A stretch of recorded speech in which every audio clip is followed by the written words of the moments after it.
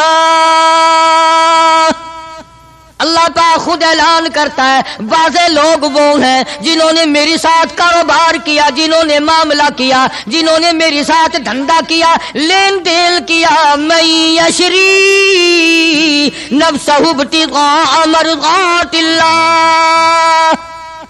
کچھ لوگ ایسے ہیں, اللہ پاک قرآن میں اعلان کرتا ہے کچھ لوگ ایسے ہیں جنہوں نے میری ساتھ کاروبار کیا, خرید و فروخت کی, حالات یہ بنائے, میری رضا خرید لی, اپنی جان میرے حوالے کر دی, میری خوشنودی خرید لی, میری رضا مول لے لی, میری اطاعت مول لے لی, میری ذات اپنے لیے وقف کر لی. نفسہ ابتغاء مرضات اللہ واللہ رؤوف بالعباد. ایسے لوگوں کے لیے میری شفقتیں ہیں, ایسے لوگوں کے لیے میری مہربانیاں ہیں, ایسے لوگوں کے لیے میرا لطف اور کرم ہے, میری عطا اور بندہ نوازی ایسے لوگوں کے لیے ہیں جو میری ساتھ کاروبار کریں. جان مجھ ہے تو میری دی ہوئی لیکن وہ میرے حوالے کر دیں, میں جب اسلام ایمان قرآن کے لیے چاہوں ان کی جان کو لے کر استعمال کر سکتا ہوں. اور آگے قرآن کریم نے جو بات فرمائی وہ بڑی عجیب ہے. فرمایا یا ایھا الذین آمنوا ادخلوا فی السلم کافہ. او ایمان والو, کلمہ پڑھنے والو, نبی کی زبان پر یقین کرنے والو, قبر اور قیامت پہ یقین کرنے والو, موت کا یقین کرنے والو, آخرت پہ ایمان رکھنے والو, آؤ ادخلوا فی السلم کافہ, اسلام میں پورے پورے داخل ہو جاؤ. یعنی یہ نہیں کہ دل میں تیرے اسلام ہے اور شکل تیری اسلام سے باہر ہے, یہ نہیں کہ دل میں اسلام ہے اور کپڑوں میں نہیں, دل میں اسلام ہے اور پیروں میں نہیں اور ہاتھ میں نہیں, اعمال میں نہیں, نظام میں نہیں, تو یہ بات غلط ہے. کافہ پورے پورے داخل ہو جاؤ اسلام میں مرنے سے پہلے پہلے. یہ نہیں ہے کہ دل میں تو محبت رکھو حضور کریم صلی اللہ علیہ وسلم کی اور تعلق, اور ویسے رکھو جی انگریز بہت اچھے ہیں جی, کیا کہنا انگریزوں کا, یہودی بہت اچھے ہیں, بہت اچھے ہیں, دنیا میں بڑے ترقی یافتہ ہیں. جی یہودیوں کی ریس کون کر سکتا ہے؟ خدا اس بات سے ناراض ہے. فرمایا ارے یہودی کیا کریں گے, سینکڑوں ہزاروں یہودی مل کر, کروڑوں یہودی مل کر نعوذ باللہ میرے بلال کی پیر کی اڑی ہوئی خاک کا مقابلہ نہیں کر سکتے. رہی بات دیانت و امانت کی کہ صاحب انگریز بڑی دیانت سے کام لیتے ہیں, یہ تو ہماری غلطی ہے, اسلام کی غلطی تھوڑی ہے. یہ اسلام نے تھوڑی سکھایا کہ منہ میں اللہ اللہ کرو اور دل میں کچھ اور بسا کر کے رکھو, یہ بات تو قرآن نے نہیں سکھائی. فرمایا ادخلوا فی السلم کافہ, اسلام میں پورے پورے آ جاؤ, سر سے لے کر پیروں تک اسلام کو نافذ کرو, اپنے گھروں کو مسلمان والا گھر بناؤ, اپنے کاروباری ادارے کو, دکان کو اسلام والی بناؤ. یہ نہیں کہ بازار اور چیز ہے, قرآن اور چیز ہے. یہ بات اجازت نہیں دیتا اسلام کہ مسجد میں آ کر کے نماز پڑھنا, اللہ اللہ کرنا اور دکان پہ بیٹھ کے ٹھگی مارنا, فریب کرنا, جھوٹ بولنا, قطعاً اجازت نہیں دیتا اسلام. ہر میدان کے لیے اسلام پکڑتا ہے, اس کی غلامی کرتے ہوئے چلنا پڑے گا. اگر اس کی غلامی نہ ہوئی تو بات بگڑے گی, اور یعنی اصل تو یہی بگڑے گی, یعنی بگڑے گی تو آگے جا کر کے بگڑے گی. اور ہزاروں کی بگڑتی دیکھی, دنیا ہی میں ہزاروں کی بگڑتی دیکھی. اس لیے مجذوب نے بڑا بر وقت ٹوکا, اور مجذوب بڑا جھنجھوڑتا ہے, کہتا کہ تجھے کیا معلوم ہے, یہ تو آخری وقت میں جا کر کے پتہ چلے گا کمائی کیا کرتا رہا. فرمایا دو دل کی زندگی پہ نہ اتنا اچھل کے چل, دو دل کی زندگی پہ نہ اتنا اچھل کے چل, یہ راستہ ہی چل چلاؤ کا ہے, ذرا سنبھل کے چل. جوانی سب پہ آئی ہے, ہر ایک نے جوانی کو گزار دیا. نوجوانوں فخر نہ کرو, آج اگر تم مسجد میں نہیں آتے تو تمہارا کیا خیال ہے, تم نہیں آتے بلکہ وہ رب العالمین تمہیں اپنے دروازے پہ آنے نہیں دیتا. تم اس قابل نہیں کہ خدا کے دربار میں آ کے سر جھکاؤ. ساری چیزیں ہم محمد عربی صلی اللہ علیہ وسلم کی جتنی ہیں، خاندان سے بھی پیار کرنا پڑے گا اور آپ کے در و دیوار سے بھی اور ہر چیز سے محبت کرنی پڑے گی. اکابر کا یہی طریقہ رہا ہے. شیخ العرب والعجم حضرت مولانا سید حسین احمد صاحب مدنی رحمت اللہ علیہ دیوبند شہر میں اپنے آستانے پہ بیٹھے ہیں. بمبئی کا ایک سیٹھ آدمی مرید ہونے کے لیے آیا سفر کر کے اور سلام کر کے واپس ہونے لگا. تو کسی نے یہ حضرت نے پوچھ لیا بھی کیا بات ہے؟ کہا جی میں بمبئی سے مولانا مدنی کا مرید ہونے کے لیے آیا تھا. انہوں نے کہا پھر؟ کہ میرا تو دل بگڑ گیا. اس نے کہا کیوں؟ کہ اس لیے کہ مولوی صاحب کی گود میں بلی بیٹھی ہے، بلی سے کھیل رہے ہیں مولوی صاحب، کبھی اس کو پیار کرتے ہیں، کبھی اس کو ادھر بٹھاتے ہیں، کبھی اس کو کھلاتے ہیں، کبھی کھلاتے ہیں. یہ چھپر ہے جو بلیوں سے کھیل رہا ہے، بلیوں میں لگا ہوا ہے. تعریف سنی تھی. اللہ اکبر. شیخ مدنی رحمت اللہ علیہ نے فرمایا تجھے یہ معلوم ہونا چاہیے میں اس سال یہ بلی بھی مدینے سے لایا ہوں، میں اس لیے اس سے محبت کرتا ہوں، میں اس کو وہیں سے لایا ہوں اور اس کے پیر مسجد نبوی میں لگے ہوئے ہیں.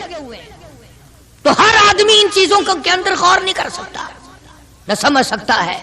اسی طرح سے خدا کے قرآن سے بڑا پیار ہونا چاہیے کہ یہ اللہ کا کلام ہے اور محمد عربی صلی اللہ علیہ وسلم کا ساری زندگی کا تلاوت کردہ کلام ہے.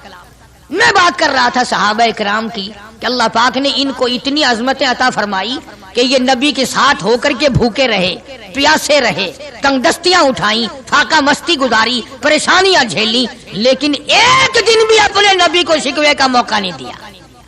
آج کون ایسا کر سکتا ہے؟ کس کی مجال ہے کہ ان لوگوں کی ریس کرے؟ یوں لکھا کتابوں میں کہ ایک آدمی کے گھر بکرے کی سری آئی، کسی نے ہدیہ بھیجا دوست نے.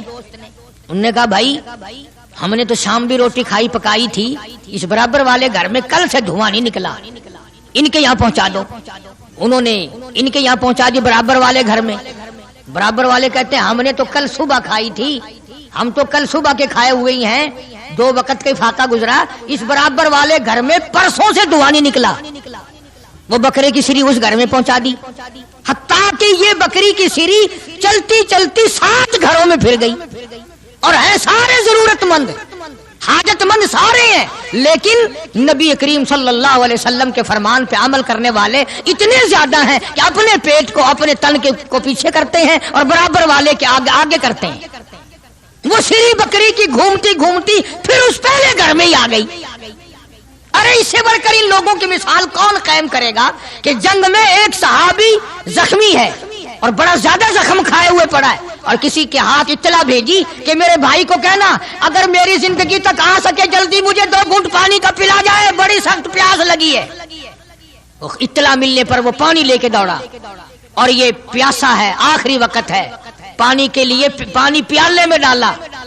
برابر میں بھی ایک اور آدمی زخمی پڑا تھا، صحابی ہے حضور کریم صلی اللہ علیہ وسلم کا. اس نے بھی آواز دے دی بھئی اپنا بھی آخری وقت ہے بھائی، اگر 2 گھونٹ زیادہ ہو تو ہمیں بھی دے دینا، ہم بھی اپنا حلق گیلا کر لیں گے. وہ پہلے والا کہتا ہے جس نے منگوایا تھا، انہوں نے کہا میرا اللہ مالک ہے پہلے اس کو پلا، میرا اللہ مالک ہے پہلے اس کو پلا.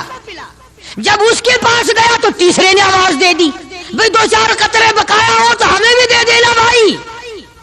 اس نے دوسرے کی طرف اشارہ کر دیا کہ پہلے اس کو پلا.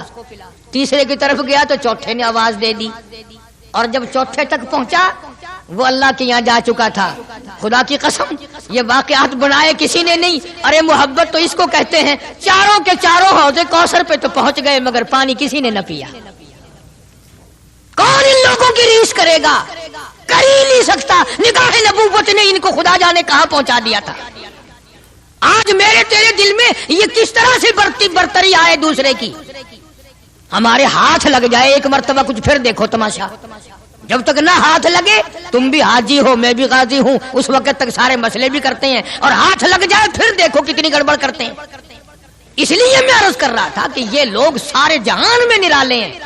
ممتاز شان ہے صحابہ کرام رضوان اللہ تعالی علیہ مجمعین کی جماعت کی، جن کو تعلیم نبی نے دی ہو، جن کی تربیت نبی کریم صلی اللہ علیہ وسلم نے کی ہو اور جن کا پیر امام الانبیاء ہو، جن کا پیر کالی کملی والا ہو، جن کے بچوں کے حلقوں میں تحنیک یعنی گھٹی حضور کریم صلی اللہ علیہ وسلم نے دی ہو اور جن کے گھروں میں حضور خود تشریف لاتے ہوں. کیا کہنا ان لوگوں کا. سیدہ ام ہانی رضی اللہ تعالی عنہا یہ بیت اللہ شریف میں جدھر اذان ہوتی ہے پیچھے کر کے جگہ نا جہاں زیادہ بیٹھ کر لوگ قرآن کریم پڑھتے ہیں، یہ مکان ہے سیدہ ام ہانی رضی اللہ تعالیٰ عنہا کا۔ حضور کریم صلی اللہ علیہ وسلم یہاں دوپہر کے وقت آرام فرمایا کرتے تھے، تو گرمی تھی، پکھا بھی جلتی، اور جہاں پسینے کا قطرہ دیکھتی انگلی سے لے کر اپنی شیشی میں بند کر لیتی۔ صحابہ کی جماعت وہ نرالی جماعت ہے جنہوں نے نبی کے پسینے کی بھی حفاظت کی ہے۔ تو سیدہ ام ہانی میرے آقا محمد عربی صلی اللہ علیہ وسلم کے پسینے مبارک کو عطر کی جگہ استعمال کرتی تھی۔ عرض کرنے کا مقصد یہ کہ ہم لوگ آخر یہ باتیں صرف سنتے ہی رہیں گے؟ کب اپنی شکل بدلو گے، کب اپنا لباس بدلو گے، کب اپنے گھر کا حال بدلو گے؟ اور بگڑتا جا رہا ہے، دن بدن اور بگڑتا جا رہا ہے۔ مجھے ڈر ہے اس بات کا جب میرا تیرا گھر سے جنازہ اٹھے شاید گھر میں کوئی کلمہ پڑھنے والا بھی ہوگا کہ نہیں۔ بڑا مشکل مسئلہ بن گیا۔ بچوں کو ہم کلمہ نہیں سکھاتے، ہمارے بچے جو ہیں وہ دین نہیں سیکھتے۔ اور تجربہ کر کے دیکھ لو، اسکول میں بچوں کو بھیجو نا، خود بخود دوڑے دوڑے جاتے ہیں، نہاتے ہیں، دھوتے ہیں، تختی اٹھاتے ہیں، بستہ چار کرتے ہیں بچے۔ قرآن کریم کے درس میں بچے کو داخل کرو، گھسیٹ کے لانا پڑتا، بچہ ہٹتا ہی نہیں، گھسیٹ کے لانا پڑتا ہے، کھینچ کھینچ کے لاؤ، ڈنڈے مار مار کے پڑھاؤ بڑے مشکل سے۔ اس کی وجہ آپ نے کبھی سوچی ہے کہ قرآن کریم کے مدرسے میں پھانسی کھانا تو لگا ہوا نہیں نا؟ شیطان تنگ کرتا ہے۔ انہوں نے کہا اگر بچے کو کلمہ آ گیا تو یہ اپنے باپ کے جنازے کو اٹھاتے وقت اگر کلمہ پڑھ لے گا، کہیں اس کے کلمے کی وجہ سے باپ کی بخشش نہ ہو جائے۔ اگر اس بچی نے 3 مرتبہ قل ہو اللہ شریف پڑھ کر اپنے باپ کی روح کو بخش دیا، کہیں اس کے باپ کی بخشش نہ ہو جائے۔ زور لگاتا ہے پورا شیطان، شیطان زور لگاتا ہے اور ہم زور نہیں لگاتے۔ ہم ادھر زور لگا رہے ہیں، او جی اگر قرآن پڑھے گا تو کیا بنے گا؟ نہ پٹواری بنے، نہ تحصیلدار بنے، نہ تھانے دار بنے، ملا بنے گا۔ اور میں یہ کہتا ہوں تو پٹواری بھی بنا، تھانے دار بھی بنا، تحصیلدار بھی بنا، مجھے اس سے کوئی انکار نہیں، نہ مجھے ساڑ ہے، نہ حسد ہے، نہ جلن ہے، لیکن یہ بھی یاد رکھنا کہ قرآن اور کلمے کے بغیر بھی تیرا گزارا نہیں ہوگا۔ اگر تیرے بچوں کا گزارا دنیا میں تعلیم کے بغیر، انگریزی تعلیم کے بغیر نہیں، تو میری بات بھی پکا کے لے جا، قبر میں قرآن اور کلمے کے بغیر تیرا بھی گزارا نہیں۔ ہم منع نہیں کرتے کہ تم اس طرح بچوں کو نہ لگاؤ، پڑھاؤ، لیکن اپنے بچوں کو مسلمان رکھو تاکہ تیرا جنازہ مسلمانوں کے طریقے سے تو اٹھائے، مسلمانوں کے طریقے سے تجھے غسل دے، مسلمانوں کے طریقے سے تیری قبر میں تجھے اتارے، اسلام کے مطابق تیری قبر پہ مٹی ڈالے۔ تو میں نے یہ ملا جلا سا مضمون عرض کر دیا۔ اللہ تبارک و تعالیٰ سے دعا بھی کرو، کوشش بھی کرو کہ ہمارے گھر مسلمانوں والے گھر بن جائیں، ہمارے مزاج مسلمانوں والے مزاج بن جائیں۔ خدا کی قسم، لوگ آج ہم تو کوڑی کوڑی پہ مرتے ہیں، ایسے ایسے لوگ بھی اس دنیا میں آئے جنہوں نے کروڑوں نہیں اربوں پہ نہیں تھوکا، وہ بے ایمانی کے قریب نہیں جاتے تھے۔ اللہ تعالیٰ نے ان کو بھی کھانا بھی دیا، کپڑا بھی دیا۔ اللہ پاک مجھے اور آپ کو حضور کریم صلی اللہ علیہ وسلم کی عظمت محبت عطا فرمائے، اور مرتے دم تک آخری وقت تک حضور کی غلامی نصیب ہو جائے، حضور کے غلاموں کی غلامی نصیب ہو جائے، صحابہ کرام کی غلامی نصیب ہو جائے۔ وآخر دعوانا الحمدللہ رب العالمین۔ اللہم صلی وسلم وبارک علی سیدنا و مولانا محمد وعلی آل سیدنا و مولانا محمد وبارک وسلم وصلی علیہ۔ ربنا آتنا فی الدنیا حسنۃ وفی الآخرۃ حسنۃ وقنا عذاب النار۔ کوئی ساتھی ہیں، بزرگ ہیں، ہر جمعے کو آتے ہیں، آج بتاتے ہیں کوئی تکلیف ہے، اللہ پاک شفا کاملہ عطا فرما۔ یا اللہ گھروں میں، اسپتالوں میں، دور نزدیک جتنے بھی بیمار مریض ہیں سب کو شفا عطا فرما۔ یا اللہ سب کے دکھ دردوں کو دور فرما۔ مولا کریم سب کی پریشانیوں کو دور فرما، سب کی مشکلوں کو آسان فرما۔ یا اللہ ہم سب کی تلخیوں کو راحتوں سے تبدیل فرما۔ الہی ہمیں اور ہماری اولاد کو ہدایت عطا فرما۔ یا اللہ نماز کی دولت عطا فرما، قرآن کی دولت عطا فرما، ایمان کی دولت عطا فرما، ہمارے گھروں کو نماز اور قرآن سے آباد فرما۔ الہ العالمین سارے پاکستان کو دین ایمان سے مالا مال فرما، عالم اسلام کی حفاظت فرما۔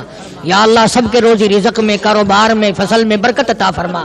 الہی ہمارے مسجد کے، مدرسے کے خدمت گزاروں کو دو جہان میں رنگ دے، ان کے کاروبار میں، مال و جان میں برکت عطا فرما۔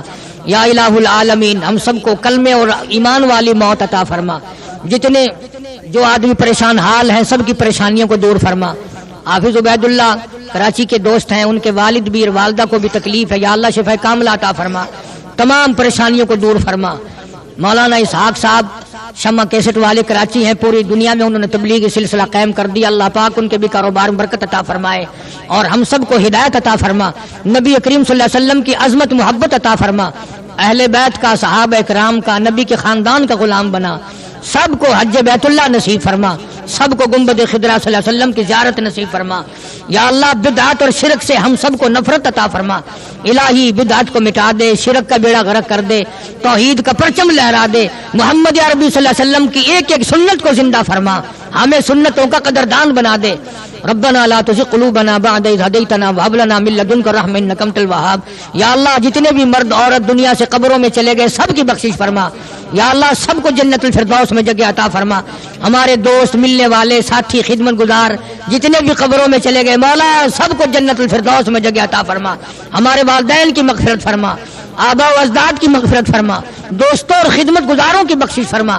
اس لیے مجذوب کہتا کہ سونے چاندی کی چمک بس دیکھنے کی بات ہے، سونے چاندی کی چمک بس دیکھنے کی بات ہے، اور 4 دن کی چاندنی پھر اندھیری رات ہے، قبر میں ہمیشہ اندھیرا رہے گا۔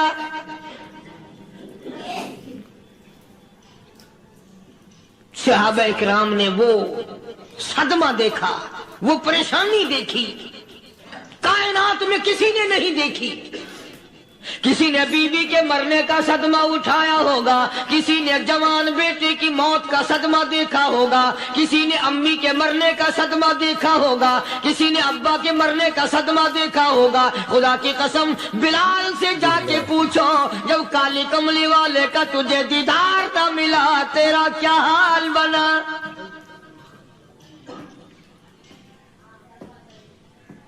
صحابہ اکرام نے وہ عشق نبھایا، کمال کر دیا۔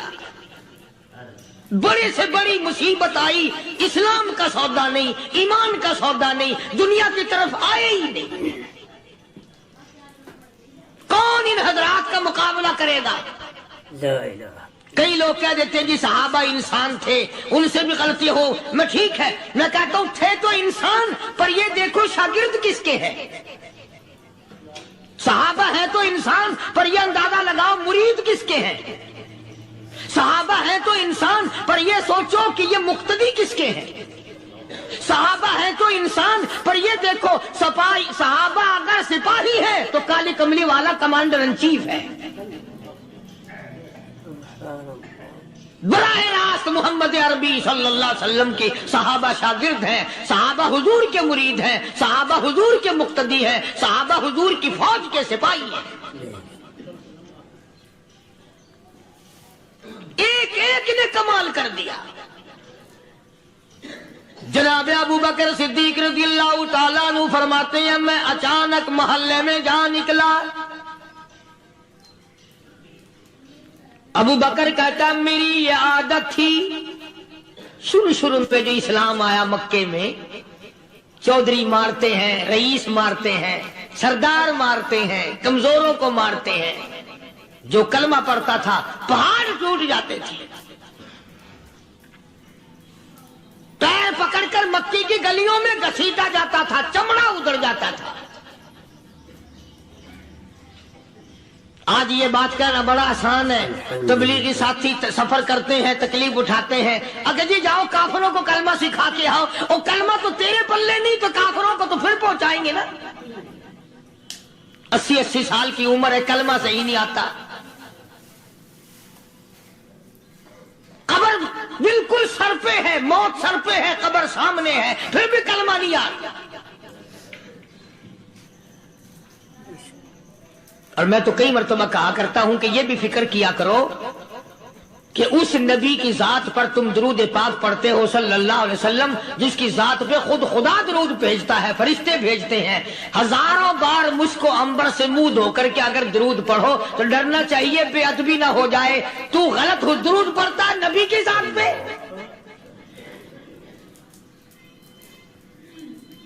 اور اس کو صحیح کرنے کا فکر نہیں رکھتا۔